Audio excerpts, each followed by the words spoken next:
साल 2025 खत्म होने वाला है, तो मैंने सोचा कि आप लोगों को क्यों ना मैं बताऊं कि 2025 में सुप्रीम कोर्ट ने कौन सी ऐसी इंपॉर्टेंट जजमेंट्स दी जिनका इंपैक्ट हमारी लाइफ पे भी पड़ सकता है और हमारी तैयारी पे भी। फॉर एग्जाम्पल मैं बात करूंगा कि कैसे सुप्रीम कोर्ट ने नए अधिकारों को, नए राइट्स को फंडामेंटल राइट्स का पार्ट बनाया। सुप्रीम कोर्ट ने कुछ फंडामेंटल राइट्स को प्रोटेक्ट करते हुए कैसी जजमेंट्स दी, कुछ ऐसी जजमेंट भी जिसमें सुप्रीम कोर्ट ने अपने ही फैसले को रिवर्स किया, और साथ ही साथ गवर्नर्स के रोल को कैसे रिस्ट्रिक्ट किया। आज हम देखेंगे in the top judgements of 2025। Please आप इस वीडियो को एंड तक देखिएगा, क्योंकि जितनी भी जजमेंट्स हम कवर करेंगे उनके बेसिक पैरामीटर्स, उनकी अंडरस्टैंडिंग लेने की कोशिश करेंगे और यह भी देखेंगे कि इसका महत्व, इसकी इंपॉर्टेंस क्या है। तो प्लीज बने रहिएगा, we'll try to answer all these questions. पहली जजमेंट देखते हैं 2025 में, जो सबसे इंपॉर्टेंट मुझे लगी वो थी Amlesh Kumar versus state of Bihar. मतलब this not the only one, but I found a lot of judgments and I am going to discuss all of them with you.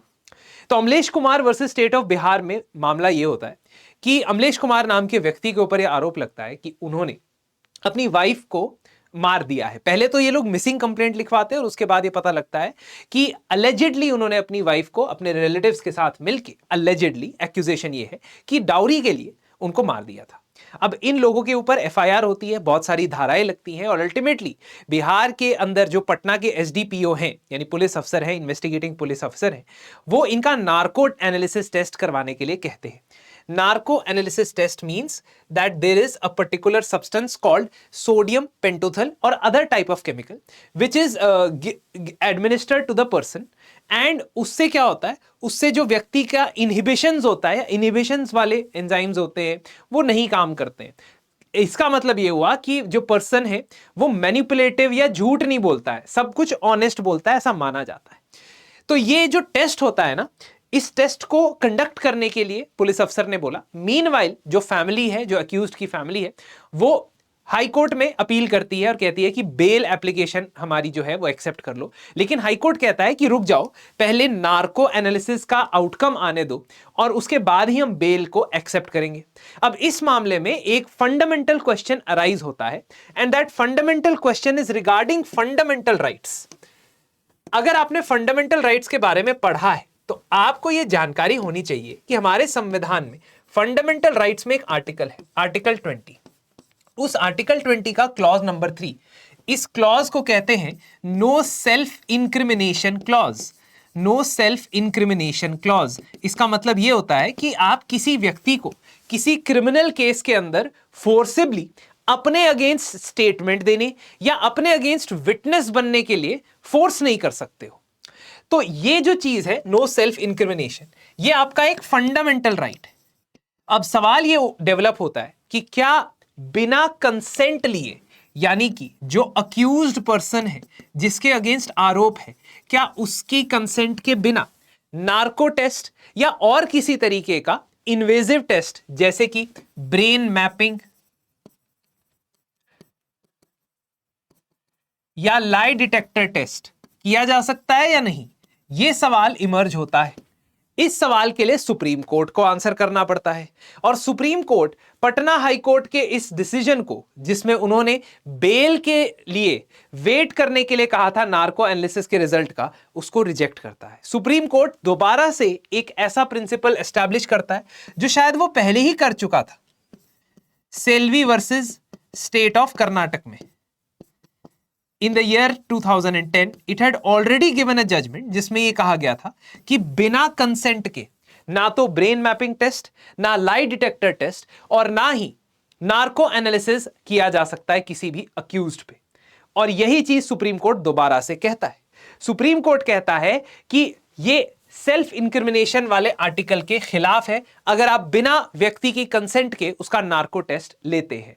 यह उस व्यक्ति की सिर्फ आर्टिकल 20 ही नहीं, बल्कि article 21 right to life and personal liberty के अंदर आने वाले राइट टू प्राइवेसी को भी वायलेट करता है, जो कि सुप्रीम कोर्ट ने 2017 में एक फंडामेंटल राइट बताया था। इसके अलावा उन्होंने यह भी कहा कि यह जरूरी है कि ऐसा टेस्ट कंडक्ट करने के लिए एक इन्फॉर्म्ड कंसेंट फॉर्म साइन करवाया जाए और उसके बाद ही ऐसा टेस्ट हो। लास्टली ये दोबारा से रीअसर्ट किया गया इस जजमेंट में, जो शायद पहले से भी कोर्ट के अंदर पता था कि अगर आप नार्को एनालिसिस टेस्ट कर भी लेते हो, नार्को टेस्ट कर भी लेते हो, उस टेस्ट के अंदर दी गई जो स्टेटमेंट है वो स्टैंड अलोन एविडेंस नहीं हो सकती। स्टैंड अलोन एविडेंस का मतलब होता है कि अपने आप में वो दोषी करार देने के लिए या किसी को कन्विक्ट करने के लिए अकेला एविडेंस नहीं हो सकता। हां, वो सपोर्टिंग एविडेंस हो सकता है कि आपको मर्डर वेपन मिला, उस मर्डर वेपन पे उस व्यक्ति के हाथ के निशान मिले, और उसके साथ साथ आपने नार्को एनालिसिस करने के बाद यह पता लगाया है कि उस व्यक्ति ने कन्फेस किया है।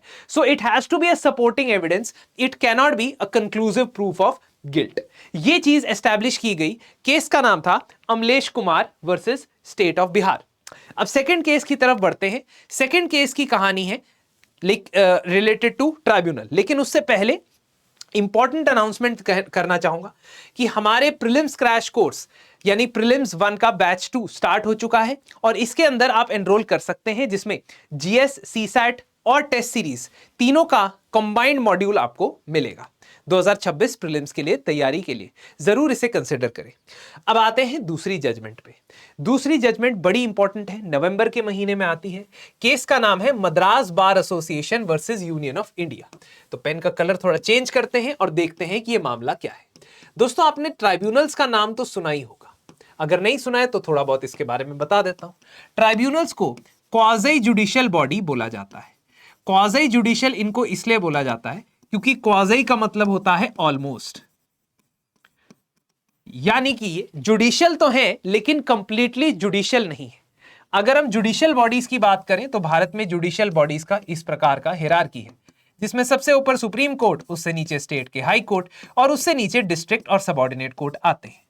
अब अगर हम बात करते हैं ट्राइब्यूनल की तो वो ऑलमोस्ट जुडिशियल बॉडीज हैं। ऑलमोस्ट इसलिए क्योंकि ये तो जुडिशियल प्रोसीजर फॉलो नहीं करते, यानी कि इनका प्रोसीजर थोड़ा फ्लेक्सिबल होता है in comparison to judicial procedure. यानी इन पे CPC, civil procedure code, criminal procedure code, Bharatiya Nyaya सुरक्षा, नागरिक सुरक्षा संहिता, ये सब ये नहीं लगता है। और दूसरा, इनके अंदर जो मेंबर्स होते हैं, दूसरा reason why it is called quasi judicial, क्योंकि इसके अंदर जो मेंबर्स होते हैं, these members can be non judicial as well.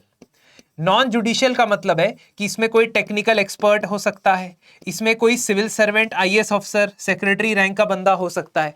That means that these are called quasi judicial because of these two reasons. अब ट्राइब्यूनल्स की कॉन्स्टिट्यूशनल जो identity है वो आपको मिलेगी 42nd constitutional amendment act of 1976 के द्वारा, जिससे हमारे संविधान में 2 आर्टिकल ऐड किए गए थे, आर्टिकल 323A और 323B।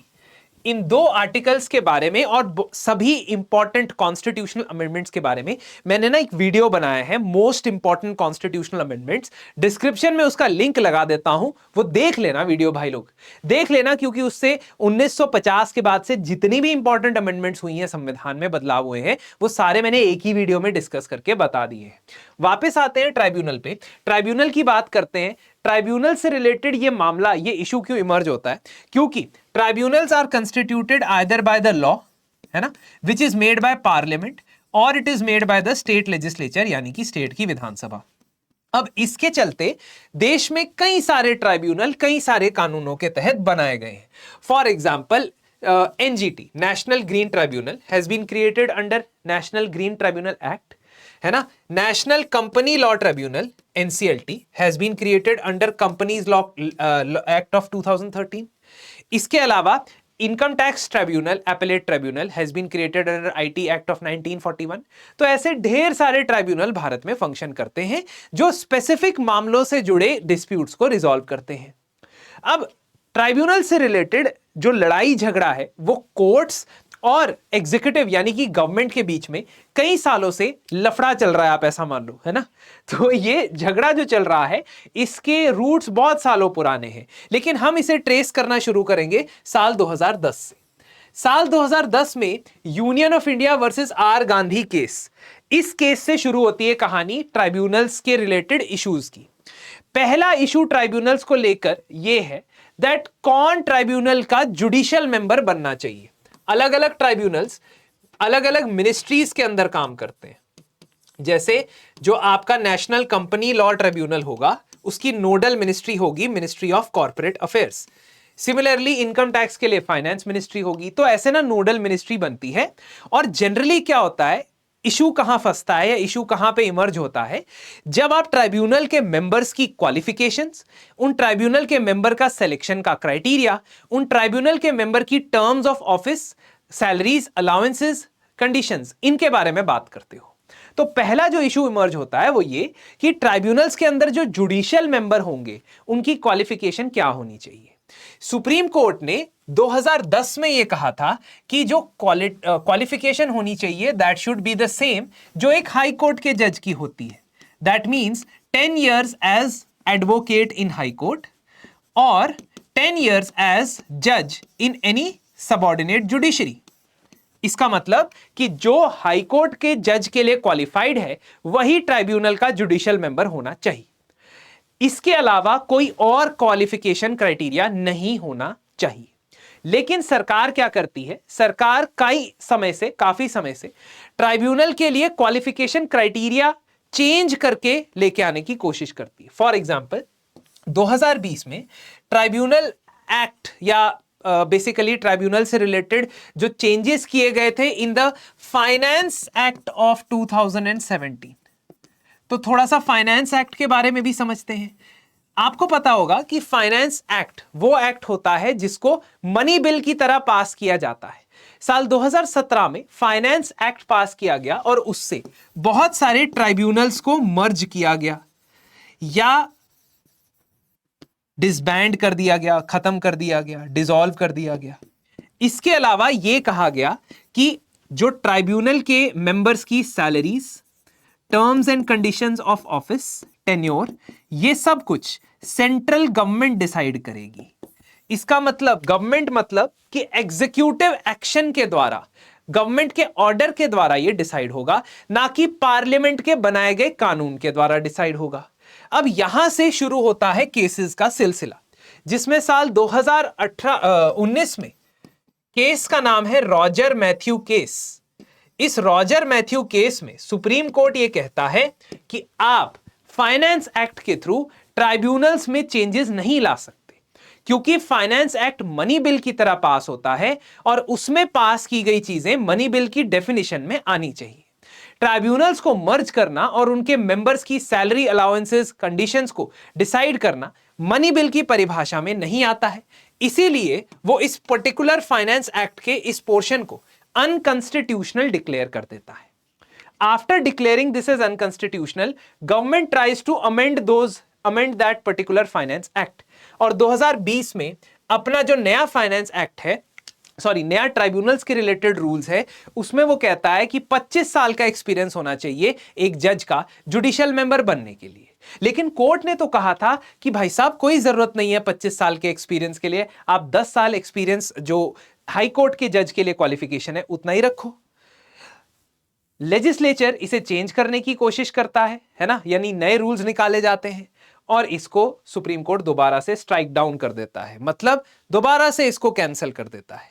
2021 में 2021 में एक ऑर्डिनेंस पास होता है, इसको लेजिस्लेचर मत लिखना, ऑर्डिनेंस पास होता है, tribunal reform ordinance. Ordinance is basically temporary law that is created by the president. उस ऑर्डिनेंस में वो मेंबर्स के लिए मिनिमम 50 ईयर एज का क्राइटेरिया रख देता है। कोर्ट ने कहा था कि कोई एज क्राइटेरिया की जरूरत नहीं है, आप सिर्फ 10 साल एक्सपीरियंस वाला क्राइटेरिया रखो। फिर से इसको डिफाई कर दिया जाता है, फिर से 2021 में इस ऑर्डिनेंस को स्ट्राइक डाउन कर दिया जाता है। लेकिन इस ऑर्डिनेंस को स्ट्राइक डाउन करने के बाद देखो 1 2 3 4 5 5 स्टेप हो चुके हैं। बार बार वही चीज कर रहा है लेजिस्लेचर, अब दोबारा से करेगा। 2021 में despite supreme court striking down that particular law, once again legislature passes a law and says कि ये 50 ईयर एज की रिक्वायरमेंट होगी एक जुडिशियल मेंबर ऑफ ट्राइब्यूनल के लिए। अब ये प्रिंसिपल एस्टैब्लिश होता जा रहा है कि जब कोर्ट कुछ कैंसिल कर देगा, हम उसके रिस्पॉन्स में कानून पास कर देंगे और उसको रिवर्स कर देंगे। Second problem which emerged was कि जो सिलेक्शन कमिटी होगी ट्राइब्यूनल की जो सिलेक्शन कमिटी होनी चाहिए, यानी वो committee which will select members for the tribunal, इस सिलेक्शन कमिटी के अंदर judicial members should be more.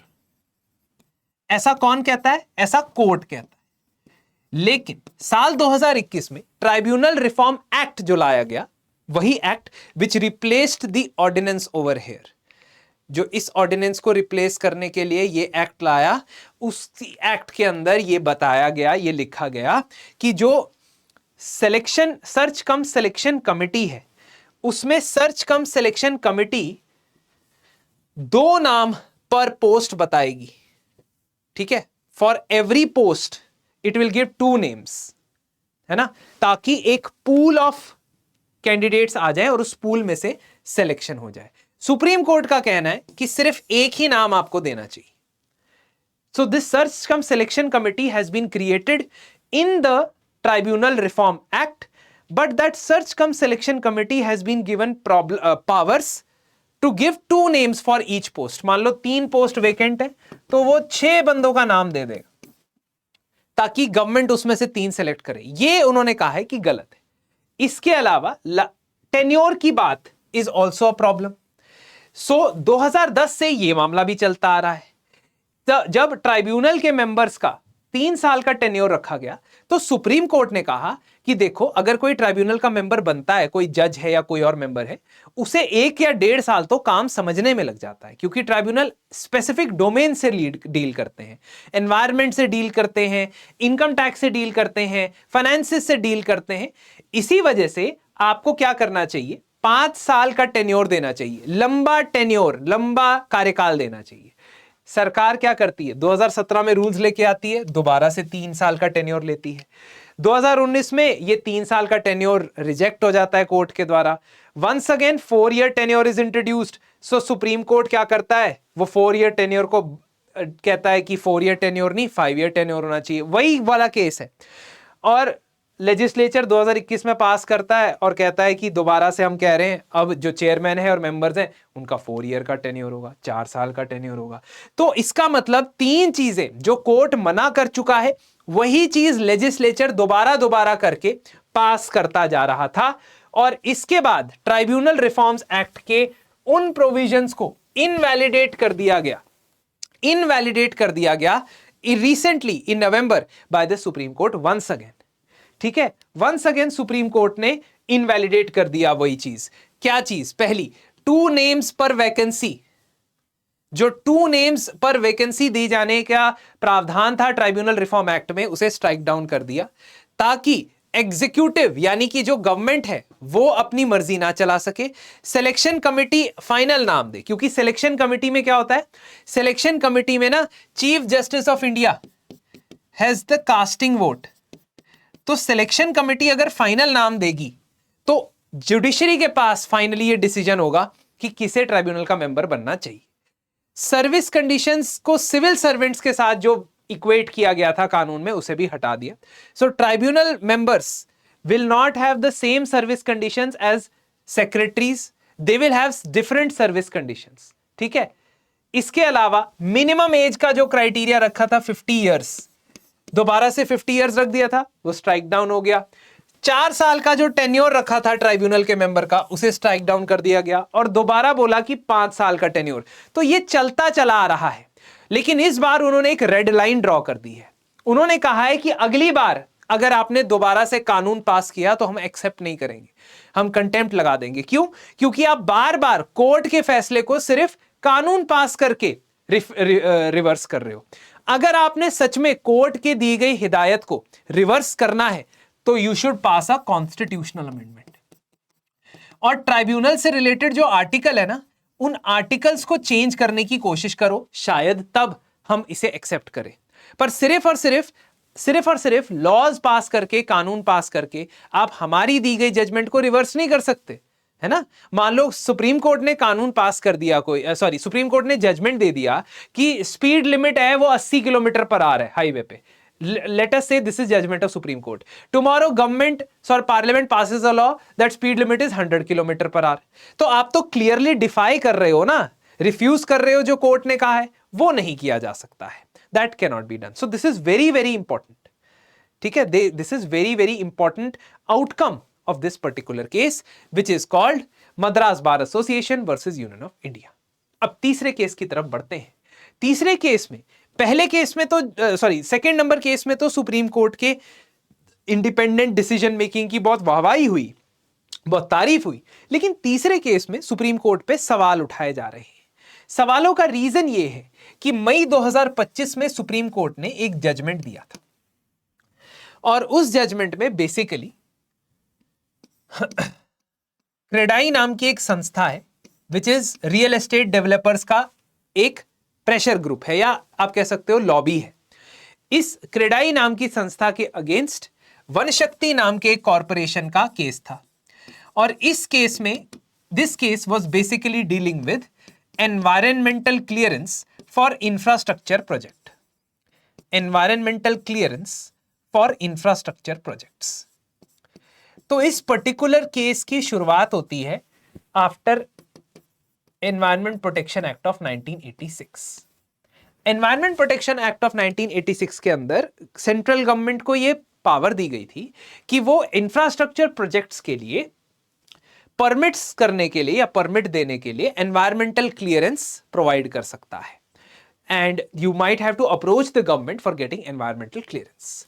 Under the power given in this environment protection act 1994 में सबसे पहली बार एनवायरमेंट प्रोटेक्शन के लिए EIA यानी कि एनवायरमेंट इंपैक्ट असेसमेंट के रूल्स निकाले जाते हैं बाय मिनिस्ट्री ऑफ एनवायरनमेंट। इसमें यह बताया जाता है कि अगर आप किसी पर्टिकुलर टाइप के इंफ्रास्ट्रक्चर प्रोजेक्ट को स्टार्ट करने वाले हैं तो आपको एनवायरमेंटल क्लियरेंस चाहिए, और EIA के लिए डिफरेंट स्टेजेस होती हैं, screening of the project, scoping of the project, public hearing होती है और उसके बाद अप्रूवल मिलने के बाद ही आप वो प्रोजेक्ट स्टार्ट करते हो। एक प्रॉब्लम इसमें यह थी कि इसमें प्रायर अप्रूवल शब्द नहीं लिखा था,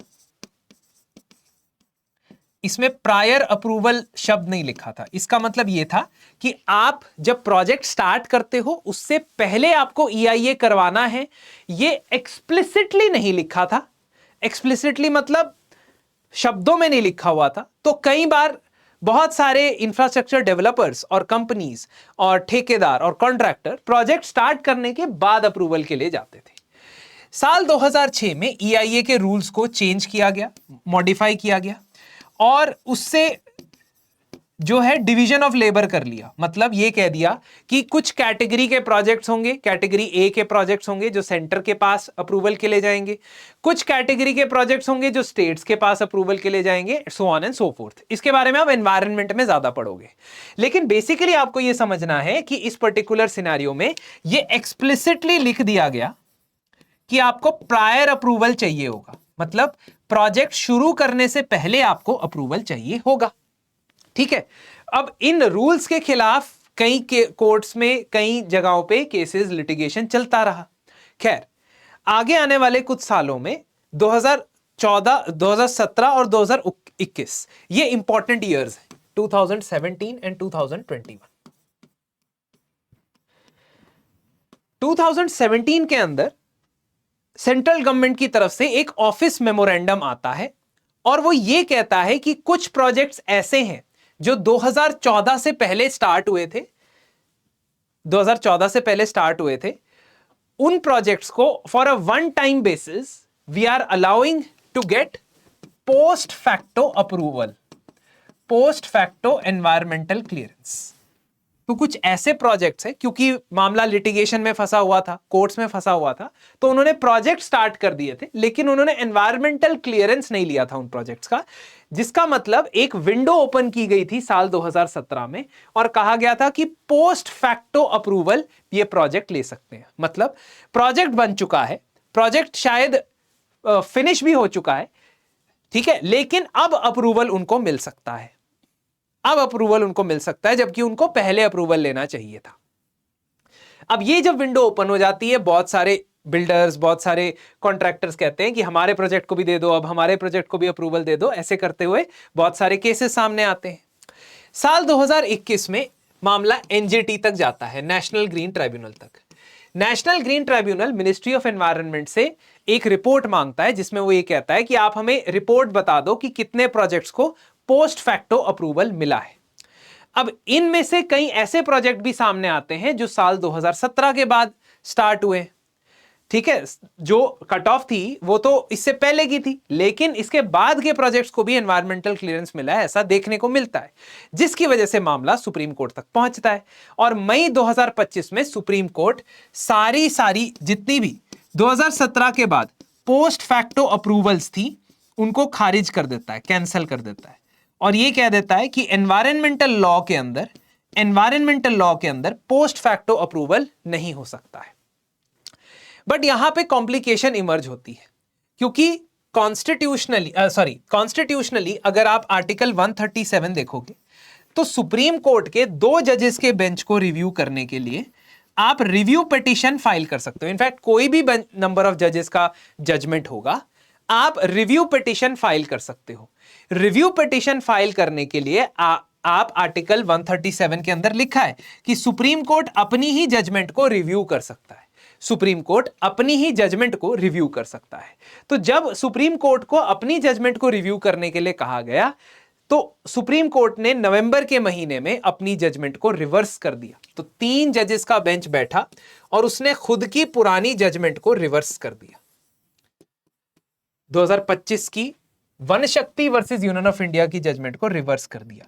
यह बहुत रेयर है, क्योंकि सुप्रीम कोर्ट आमतौर पे अपनी जजमेंट को रिव्यू सुनता ही नहीं है, और अगर सुनता है तो रिवर्स करने के लिए जजमेंट बहुत ही बड़ा कुछ ऐसा ग्लेरिंग एरर होना चाहिए, या कोई जजमेंट में ऐसा मिस्टेक होना चाहिए जो बहुत ही बड़ा है, बहुत ही ब्लेटेंट है। तो ये एक रैरिटी है, ये भी मैं आपको बता दूं। ऑल्दो 3 में से 2 ही जजेस ऐसे थे जिन्होंने रिवर्स करने के फेवर में बात की।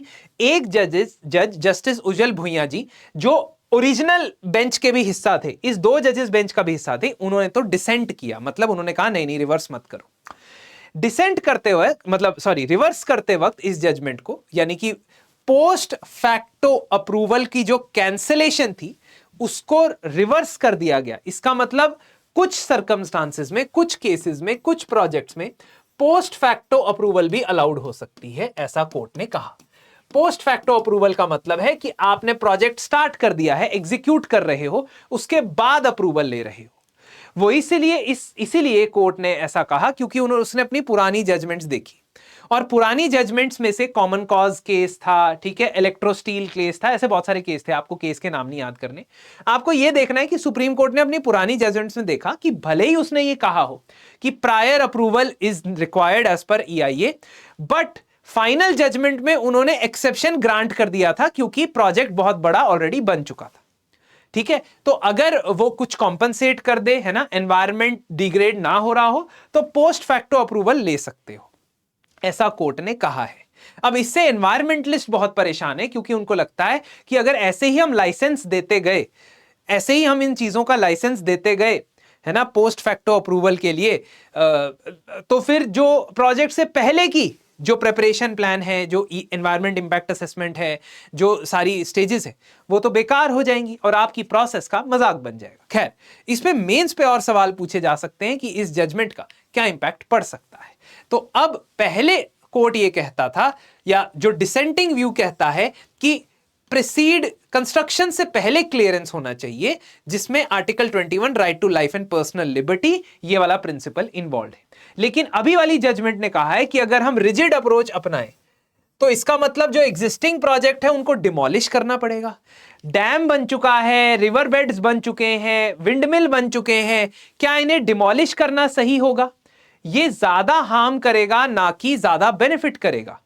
तो हम फॉर द पर्टिकुलर केस हम कह सकते हैं कि कुछ केसेस में पोस्ट फैक्टो अप्रूवल अलाउड होना चाहिए, है ना। तो इसीलिए हम एक काम करते हैं, हम हेवी फाइन लगा देते हैं, हम इनसे पेनल्टी कंपनसेशन ले लेते हैं, लेकिन ऐसा नहीं कहते कि अब आपको दोबारा से पूरी बिल्डिंग तोड़नी पड़ेगी और दोबारा से एनवायरमेंटल क्लियरेंस लेना पड़ेगा। तो ये लोग भी गलत नहीं है और ये भी गलत नहीं है, कुछ बीच का रास्ता इन्होंने निकाला है। खैर, चौथी जजमेंट पे आते हैं, ये आज की आखिरी जजमेंट है, Amar Jain versus union of India के ऊपर। तो Amar Jain versus union of India में सुप्रीम कोर्ट ने कहा है कि right to digital access is a fundamental right under article 21।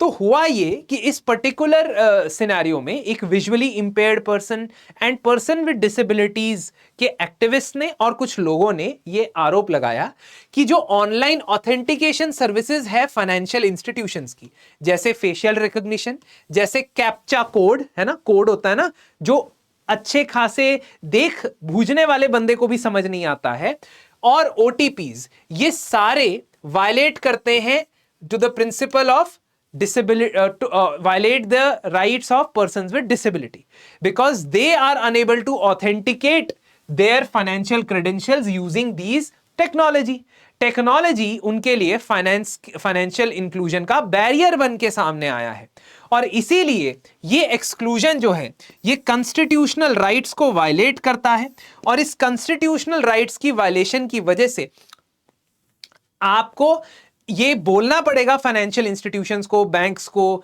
Insurance companies को कि कोई ऑल्टरनेटिव तरीका दिखाएं, ऑल्टरनेटिव तरीका बताएं to accommodate the person with disability and identify them. इसीलिए ये कहा गया कि इक्वालिटी, नॉन डिस्क्रिमिनेशन और लाइफ विद डिग्निटी उसके खिलाफ है ये अभी ऑथेंटिकेशन जो आपको ओटीपी से ऑथेंटिकेशन होती है, कैप्चा कोड से ऑथेंटिकेशन होती है, ये फंडामेंटल राइट्स के खिलाफ है। इसीलिए सुप्रीम कोर्ट कहता है that right to digital access is a fundamental right under article 21। इसके अलावा यह कहता है कि गवर्नमेंट और प्राइवेट सेक्टर जो इंस्टीट्यूशंस है they have to uphold certain guidelines.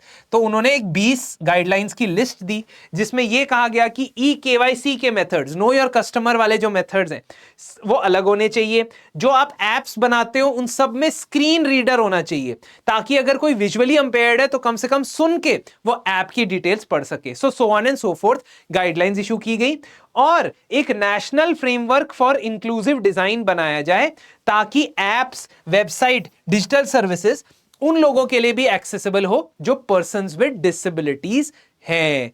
तो इन पर्टिकुलर जजमेंट का नाम है Amar Jain versus union of India. तो एक बार रिवाइज कर लेते हैं हमने क्या क्या पढ़ा है। हमने 4 जजमेंट्स आज पढ़ी हैं। अगर आप चाहते हो कि 4 और जजमेंट्स मैं अगली वीडियो में पढ़ाऊं तो कमेंट सेक्शन में पार्ट 2 लिख दो, कमेंट सेक्शन भर दो पार्ट 2 से। मैं पार्ट 2 नेक्स्ट वीक लेके आ जाऊंगा।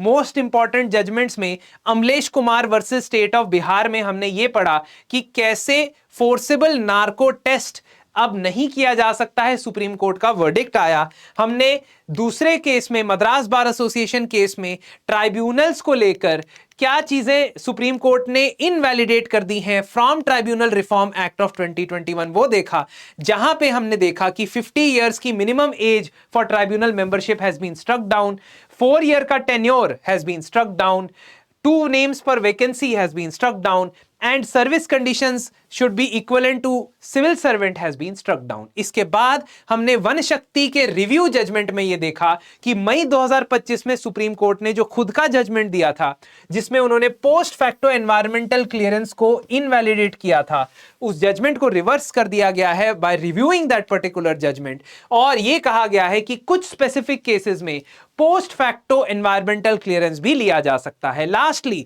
हमने यह देखा कि Amar Jain versus union of India case में सुप्रीम कोर्ट कहता है कि डिजिटल एक्सेस का अधिकार एक फंडामेंटल राइट है। इसके बाद और भी जजमेंट्स मैं आपसे शेयर करना चाहूंगा, खासतौर पे गवर्नर से रिलेटेड जो जजमेंट्स आई हैं, और भी कुछ जजमेंट्स हैं जो मैं आपसे शेयर करना चाहता हूं, लेकिन मैं अगले पार्ट में वो डिस्कस करूंगा। पार्ट 2 के लिए प्लीज कमेंट सेक्शन में पार्ट 2 लिख दीजिए। धन्यवाद।